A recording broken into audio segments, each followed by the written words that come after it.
নমস্কাৰ অন্য এটা ভিডিঅ'লৈ আপোনাক সকলোকে স্বাগতম জনাইছো দৈনন্দিন জীৱনত হৈ থকা শাৰীৰিক সমস্যাবোৰৰ ভিতৰত কঁকালৰ বিষ হৈছে অন্যতম আজিৰ এই ভিডিঅ'টোৰ জৰিয়তে আপোনালোকক মই কেইটামান য়োগাৰ বিষয়ে ক'ম যিকেইটা য়োগা কৰিলে আপোনালোকে কঁকালৰ বিষৰ পৰা বহুখিনি ৰিলিফ পাব তেন্তে বলকচোন আমি য়োগা কেইটা কৰোঁ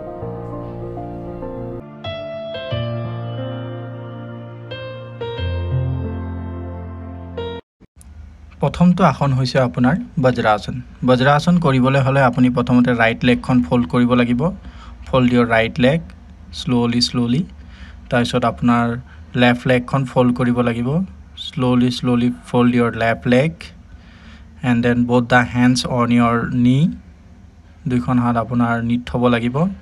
আৰু স্পাইন ইৰেক্ট আৰু আপুনি আগফাললৈ চাব লাগিব আপোনাৰ ৰাজহাড় সিধা থাকিব এই আসনটো আপুনি 2 পৰা 3 মিনিট কৰিব লাগিব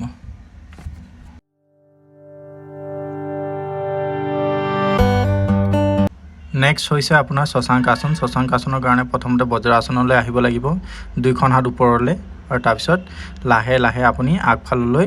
হালি যাব লাগিব আপোনাৰ ফৰহেড আপোনাৰ মাথাটো মেটত লগাব লাগিব আৰু আপোনাৰ both the hands forward সামান্যভাৱে উশাহ নিশাহ লৈ থাকিব তাৰপিছত লাহে লাহে দুইখন হাত উশাহ লৈ ওপৰলৈ উঠাই লৈ যাব আৰু তাৰপিছত আপুনি নমস্কাৰ মুদ্ৰালৈ আহিব লাগিব এই আসনটো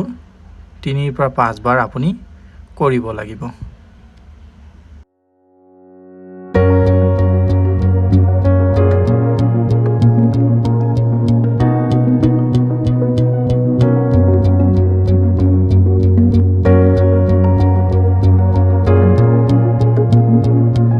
নেক্সট আসনটো হৈছে আপোনাৰ কেট এণ্ড কাউ প'জ দুইখন হাত আৰু দুইখন ভৰি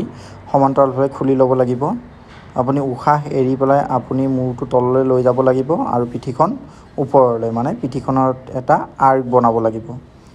আকৌ উশাহ লৈ পেলাই আপুনি মূৰটো ওপৰলৈ লৈ যাব আৰু পিঠিখন তললৈ লৈ আহিব exhale and slowly down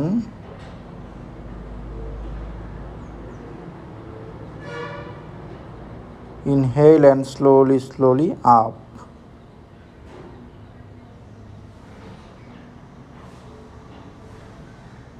Exhale and slowly down.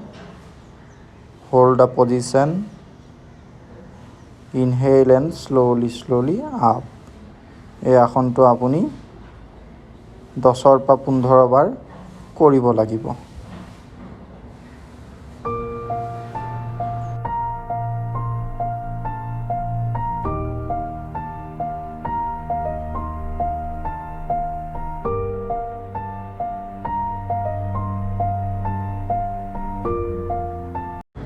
চাৰি নম্বৰ আসনটো হৈছে আপোনাৰ ভুজংগাসন প্ৰথমতে স্থিতি পজিচনলৈ আহিব লাগিব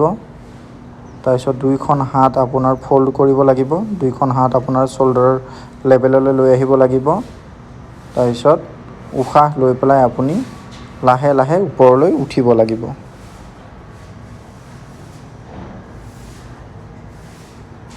slowly exhale and slowly down once again Inhale and slowly up. Exhale and slowly down. এই আসনটো আপুনি 3 পৰা 5 বাৰ কৰিব লাগিব যদি মোৰ ভিডিঅ'টো চাই আপোনালোকে ভাল পালে তেনেহ'লে লাইক শ্বেয়াৰ আৰু ছাবস্ক্ৰাইব কৰিব একেবাৰেই নাপাহৰিব তেন্তে অন্য এটা ভিডিঅ'ত লগ পোৱাৰ প্ৰতিশ্ৰুতিৰে আজিলৈ নমস্কাৰ